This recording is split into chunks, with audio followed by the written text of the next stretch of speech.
Every 9 seconds, an American defaults on a federal student loan. That's not a metaphor. That's the actual rate the first-year payments restarted after the pandemic. Now here's what nobody tells you.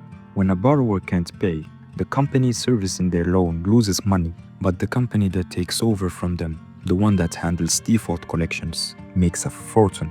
Same loan, same borrower.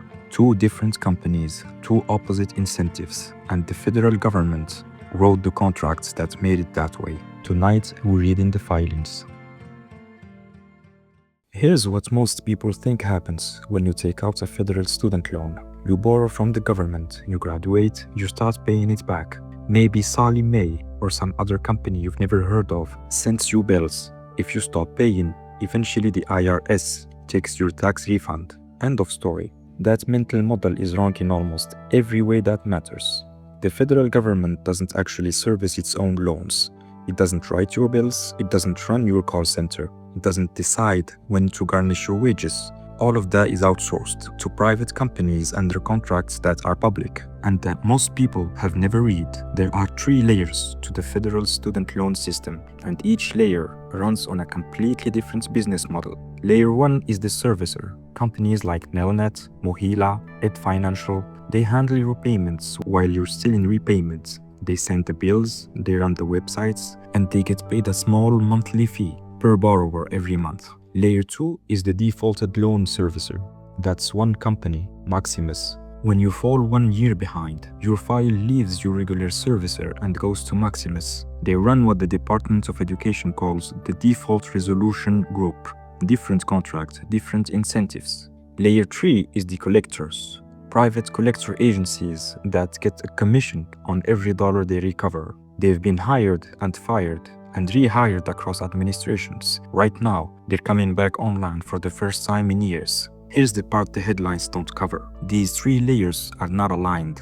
They're not working towards the same goal. And starting July 1st, 2026, a new law is about to lock those misaligned incentives in for the next decade. Let me show you the numbers.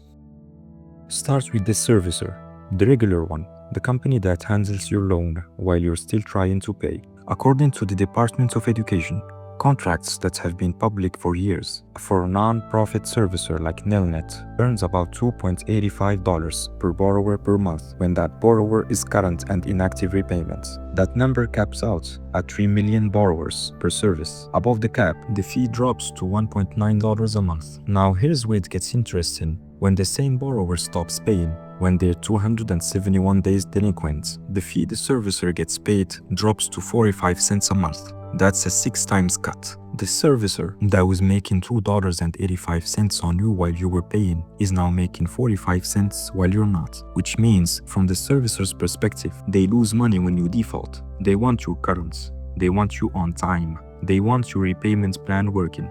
So the regular servicers, Nelton, Mohila, the others, they're not the villains in this story. They're operating inside a contract that punishes them when you fall behind. In their fourth quarter 2024 earnings release, Nelnet, ticker NNI, on the New York Stock Exchange, disclosed something that most coverage missed. They had moved to a new contract called USDS, and I'm quoting directly here. Revenue earned under the USDS contract on a per borrower blended basis is now lower than the legacy contract. That's the company telling its shareholders on the record that the new contract pays them less per borrower than the old one. Their full loan servicing and systems revenue for that quarter was $138 million. And that's not even the worst part. Layer 2 is Maximus, ticker MMS, on the New York Stock Exchange. Maximus has 2 contracts with the Department of Education that matter. The first one is a standard servicing contract. They took over Navient's portfolio in 2021, about 5.6 million borrowers and $449 billion in loans. But Maximus has a second contract. They are the sole servicer for all defaulted federal student loans, every single one. When you cross 360 days delinquent, your file moves from your original servicer to Maximus's default resolution group. Same company, different departments, different revenue stream. Here's why that matters. Once you're in default, the Department of Education legally adds collection charges to your balance. According to the standard formula, those charges can add up to 25% on top of your principal and interest. 25%. So now you may ask, where does that 25% go? It funds the collection apparatus. Primarily, it goes to private collection agencies, but Maximus, as the sole defaulted loan servicer, sits in the middle of every dollar collected in default. They designate which accounts go to tax refund seizure. They direct wage garnishments. They route files to the collection agencies. And there is a quieter detail buried in the payment application rules. When you start paying back a defaulted loan, your payments are applied to collection charges first, interest second, principal last. So the first cut of every dollar you pay in default flows to the collection layer before any of it touches what you actually borrowed.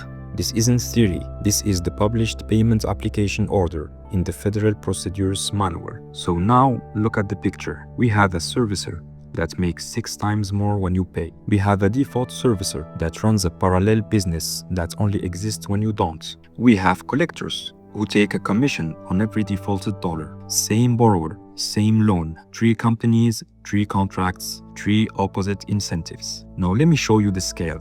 According to a January 2026 fact sheet from the Student Borrower Protection Center, approximately 8.8 million federal student loan borrowers were in default as of early 2026, with total defaulted debt exceeding $20 billion. The Debt Collection Lab projects that if current trends hold, as 13 million borrowers could be in default by the end of 2026. For context, a 25% default rate in a federal credit program of this size is virtually unprecedented. The 2008 subprime mortgage delinquency rate peaked at just 12%. The student loan defaults crisis is on track to roughly double the worst moment of the 2008 financial crisis, and that's the system before the July 2026 changes. Quick note, if you want the full breakdown with the source citations, every number in this video is in the newsletter going out tonight. The $848 million Maximus contract, the performance CFPB action, the 24.34% collection charges, Nilnet's Q4 disclosure, all sourced. Footnotebrief.com for free. One link in description.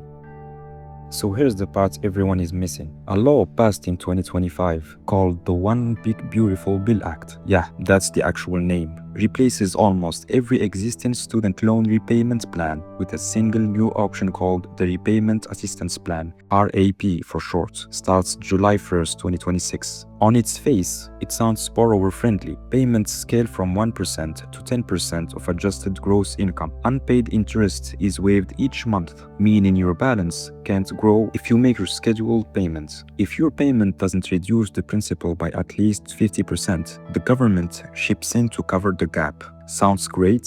Read the next paragraph of the rule. There is a minimum monthly payment of $10 for everyone, even if you're unemployed, even if you make zero income. The previous plan, SAVE, allowed $0 payments for low-income borrowers. RAP does not. $10 sounds small, but the point isn't the amount. The point is what happens when you don't pay it. $10 payments are easy to forget, easy to miss, and once you miss enough of them, you enter the system we just described. The forgiveness timeline also extends. Under the previous plans, you got forgiveness after 20 years for undergraduate loans or 25 years for graduate loans. RAP makes it a flat 30 years for everyone. And as of January 1st, 2026, any debt forgiven through income-driven repayment is now taxable as a federal income. So if you make it to the end of this 30-year tunnel, the IRS hands you a tax bill on the forgiven balance. According to a March 2026 bookings analysis, borrowers with annual incomes below about $40,000 will repay a larger share of their original balances under RAP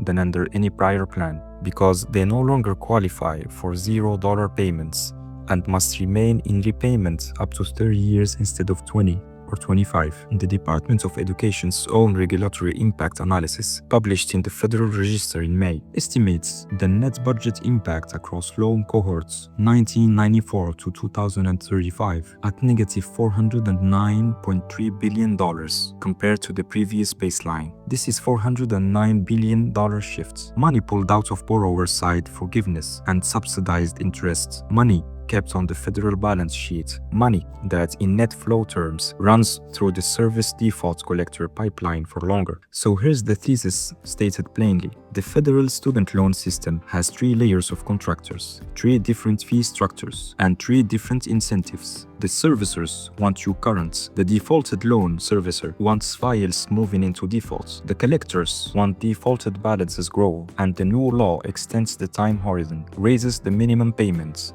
eliminates the $0 option, and adds a tax bill at the finish line. One sentence summary. When you can't pay your federal student loan, the system was designed so that someone always can. The servicers aren't villains. The collectors aren't villains. They are contractors operating inside the structure they were paid to operate inside. The villain is the structure, and the structure is about to get worse. What does this look like in 5 years? My guess, a permanent default class. Millions of borrowers stuck in a 30-year repayment cycle, missing $10 minimum payments, defaulting, paying 25% collection fees on top, paying taxes on whatever is left when they finish. A standing population of debtors whose primary economic function is to feed an outsourced collection apparatus. There is a way out of this, and it isn't political, it's contractual. The Department of Education writes the contracts every 5 years. It can rewrite them. It can pay servicers more for keeping borrowers current and pay collectors less. It can flip the incentives by changing one document. It just won't, because the current structure, extracting fees from the bottom of the income distribution while looking compassionate at the top, is politically extremely convenient. Here's my question for you. If you could rewrite the servicer contract from scratch, would you pay them more for keeping borrowers current, or pay them less for letting borrowers default? Comment below. The system you describe is the system you'd get. Okay, that's the video. If you want the long form, the newsletter going out at 10 p.m. tonight has every number sourced, the full bookings table on WAP versus repay by income bracket, the legacy plan lockout flowchart, and the FAQs I couldn't fit in the video, like exactly how the wage garnishment timeline will scale through 2026 and what triggers the 3-year tax bomb on forgiveness. For free, twice a week, footnotebrief.com. Link is in the description, and there is a backup link in the pinned comment below. If you're a finance person or work anywhere adjacent to credit markets, I think you'll find it worth your inbox space. Thank you for watching. If you want more stories where the numbers tell a different story than the headlines, subscribe.